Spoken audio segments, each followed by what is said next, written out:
शहर के सबसे प्रतिष्ठित विज्ञान और तकनीकी मेले के विशाल गुंबद के नीचे आज हजारों लोगों की सांसें एक साथ अटकी हुई थीं और वहां का वातावरण किसी ज्वालामुखी की तरह धधक रहा था जो कभी भी फट सकता था। क्योंकि आज वहां केवल मशीनों की प्रदर्शनी नहीं थी, बल्कि इंसान के अहंकार और धातु की जिद्द के बीच एक ऐतिहासिक युद्ध चल रहा था, जिसके केंद्र में काले रंग की एक दैत्याकार तिजोरी रखी थी जिसे काल कोठरी का नाम दिया गया था और जिसके बारे में यह कहावत मशहूर हो चुकी थी कि इसे बनाने वाले ने इसकी चाबी को समुद्र की गहराइयों में नहीं बल्कि अपनी आखिरी सांस के साथ ही दफन कर दिया था। और पिछले 15 वर्षों से यह काली धातु की दीवार दुनिया भर के सबसे बड़े ताला विशेषज्ञों और सुरक्षा धुरंधरों के गाल पर एक तमाचे की तरह थी, जो हर साल आते और अपना सिर झुकाकर चले जाते थे। जबकि इस बार तो तिजोरी के मालिक और उस शहर के सबसे अमीर उद्योगपति मिस्टर राघवन ने घोषणा कर दी थी कि जो भी इसे खोलेगा उसे वह अपनी आधी संपत्ति दान कर देंगे, जिसके कारण भीड़ का हुजूम उमड़ पड़ा था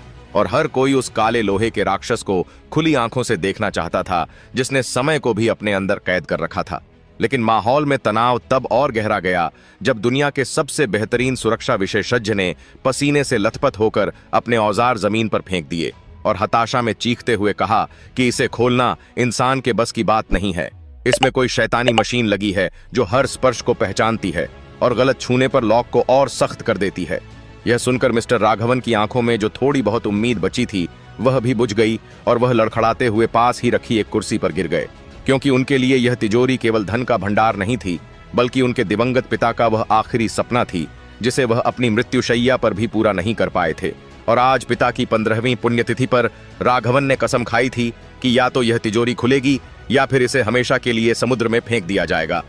मगर अब सब कुछ खत्म होता नजर आ रहा था और पूरे हॉल में एक मनहूस सन्नाटा पसर गया था जिसे केवल एयर कंडीशनर की सनसनाहट ही तोड़ रही थी कि तभी सुरक्षा घेरे के पास एक अजीब सी हलचल हुई और खाकी वर्दी पहने गार्ड्स ने किसी को रोकने के लिए अपनी आवाजें ऊंची कीं, जिस पर सबकी नजरें उस दिशा में घूम गईं जहां दो बड़े गार्ड्स के बीच एक बेहद दुबली पतली लड़की खड़ी थी, जिसके कपड़े जगह जगह से रफू किए हुए थे और जिसके पैरों में शायद चप्पल भी नहीं थी, मगर उसकी बड़ी बड़ी आंखों में एक ऐसा तूफान था जो वहां मौजूद किसी भी मशीन की चमक से ज्यादा तेज था। और जब गार्ड्स उसे धक्के देकर बाहर निकालने ही वाले थे तब उस लड़की की तीखी आवाज गूंजी कि अगर मशीनों से नहीं खुला तो क्या एक बार इंसानियत को मौका नहीं मिलना चाहिए। यह सुनकर राघवन ने अपना सिर उठाया और उस लड़की की ओर देखा जिसकी उम्र मुश्किल से 13 या 14 वर्ष रही होगी और जिसके हाथों में कोई लैपटॉप या मशीन नहीं बल्कि केवल एक जंग लगा हुआ तार और कान साफ करने वाली एक छोटी सी सलाई थी। राघवन ने गार्ड्स को रुकने का इशारा किया और भारी कदमों से उस लड़की के पास पहुंचे और बहुत ही धीमी आवाज में पूछा कि क्या तुम्हें पता है कि तुम किससे बात कर रही हो।